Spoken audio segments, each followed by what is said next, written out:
Assalamualaikum warahmatullahi wabarakatuh.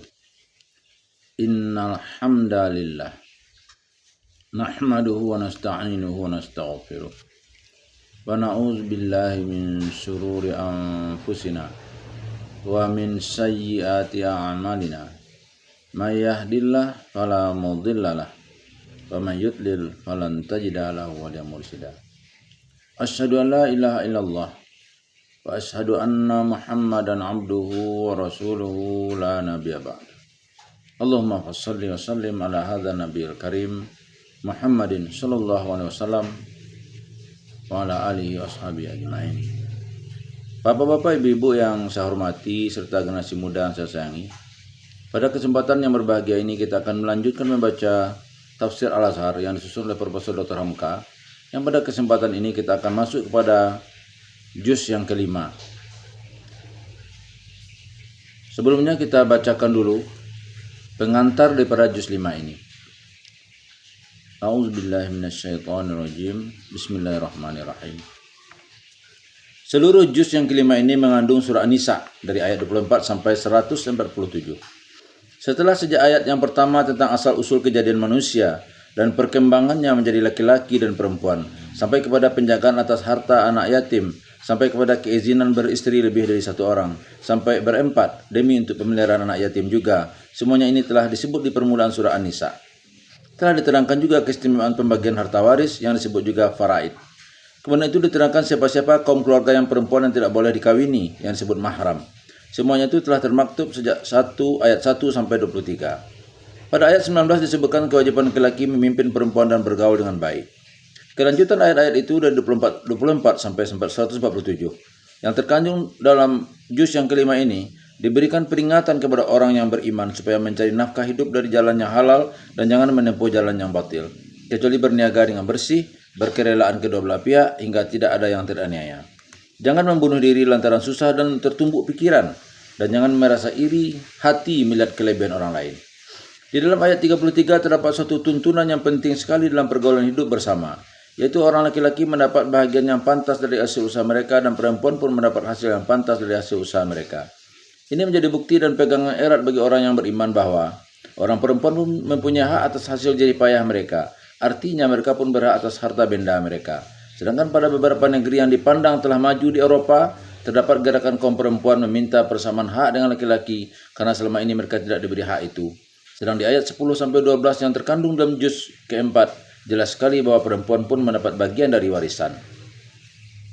Di dalam surat ini juga diterangkan tentang penyelesaian kemelut atau krisis dalam pergaulan suami istri yang bisa saja terjadi. Lalu ditunjukkan penyelesaiannya. Dalam surat ini disebutkan sikap suami kalau istrinya nusyuz, yaitu mulai melakukan sikap-sikap yang menunjukkan tidak senang lagi kepada suaminya. Demikian pula kalau si istri memandang bahwa suaminya pun telah mulai nusyuz kepada dirinya. Pada keduanya ditunjukkan sikap dan cara mengatasinya. Diterangkan juga tentang shiqaq, yaitu rumah tangga suami istri yang terancam pecah. Diperintahkan tangan ketiga menyelesaikan. Lalu diberikanlah pegangan hidup setelah rumah tangga berdiri. Pertama sekali hendaklah tetap tunduk kepada Allah, jangan mempersekutukan yang lain dengan Dia, dan hendaklah berbuat sikap yang baik terhadap ibu bapa, merapatkan kasih sayang dengan keluarga, baik keluarga yang telah berjauhan atau yang terdekat. Disuruh agar mencintai anak yatim dan orang miskin, kepada tetangga yang ada hubungan darah atau pendekatan tempat tinggal, walaupun tak ada hubungan keluarga dan teman sahabat terdekat di samping kita, dan berbuat baik pula kepada ibnu sabil, yang boleh diartikan orang dalam perjalanan. Dalam pada itu sikap yang baik dan tindakan yang patut kepada orang yang di bawah kekuasaan kita. Budak-budak di zaman negeri masih memakai budak atau orang gajian.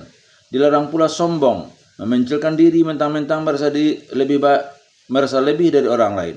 Dilarang bakhil atau kikir, hendak menelan sendiri nikmat yang diberikan Allah.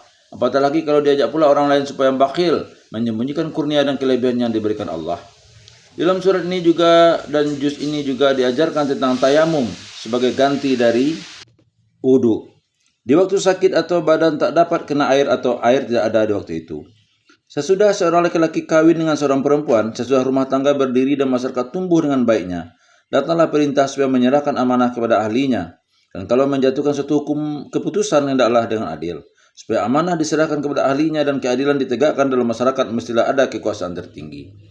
Dalam surah inilah ditegaskan bahwa kekuasaan tertinggi yang wajib ditaati. Karena itu wajiblah taat kepada Allah dan taat kepada Rasul. Kemudian itu taat kepada penguasa, artinya yang memegang pekerjaan di antara kamu atau minkum.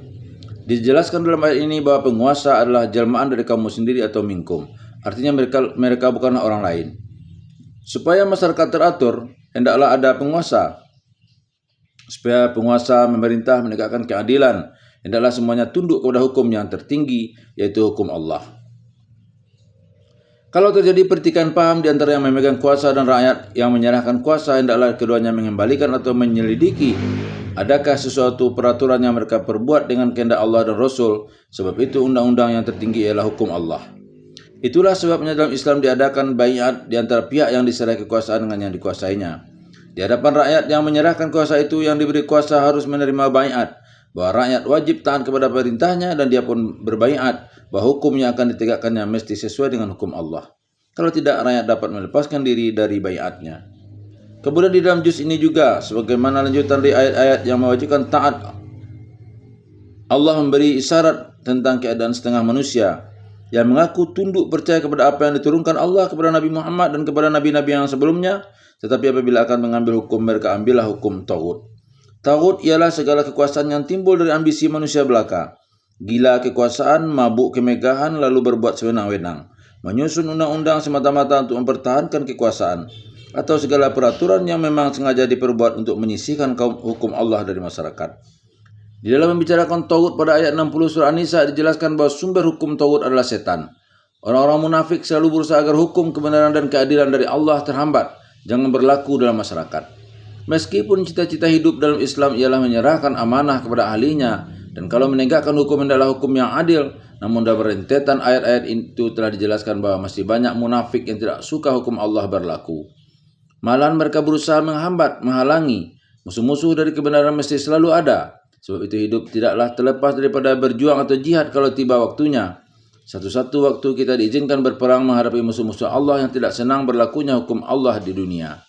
Sebab itu di dalam surat ini juga, juz ini juga terdapat ajaran bagaimana caranya melakukan solat di waktu perang sedang berkecamuk, yang dinamai solat al-khawf.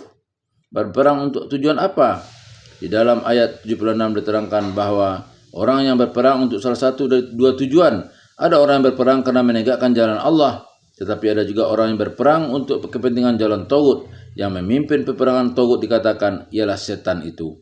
Sebab pada hakikatnya segala tipu daya yang mereka tegakkan adalah lemah belaka. Diterangkan juga dalam ayat ini tentang ekses-ekses yang mungkin terjadi karena perang, keadaan buruk yang tidak jadi tujuan, tetapi terjadi di luar kemampuan kita. Misalnya orang telah mengaku beriman disangka musuh lalu dibunuh. Diterangkanlah hukum dan dendanya tentang pembunuhan tidak sengaja atau yang disengaja. Ada qisas dan ada diat atau ganti rugi. Dua kali dalam surat ini dan juz ini diperingatkan tentang puncak tertinggi segala dosa yang tidak diampuni oleh Allah, yaitu syirik. Dijelaskan lagi dalam surat ini dan juz ini bahwa mukmin sejati tidaklah mau mengangkat orang yang tidak percaya kepada Allah untuk menjadi pemimpinnya. Lebih berbahaya lagi di atas dari bahaya mengangkat pemimpin orang yang tidak percaya kepada Allah, atau dengan tegas disebut dalam ayat, yaitu kafir. Lebih berbahaya dari orang kafir ialah orang munafik, orang yang pada lahir disangka kawan, padahal batinnya adalah musuh yang selalu mengintai kesempatan buat meruntuhkan Islam. Pada ayat 145 dijelaskan tempatnya di akhirat esok, yaitu di derajat yang paling bawah sekali dalam api neraka.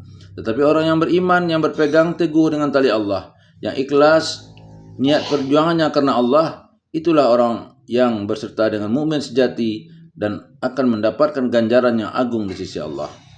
Ayat 147 sebagai akhir juz kelima menyimpulkan jaminan Allah yang berupa suatu pertanyaan. Apakah Allah akan bertindak mengazab kamu kalau kamu masih bersyukur dan beriman? Pada Allah adalah menyambut syukur segala amal yang baik dan mengetahui segala niat yang ikhlas. Billahi taufiq wal hidayah. Wassalamualaikum warahmatullahi wabarakatuh.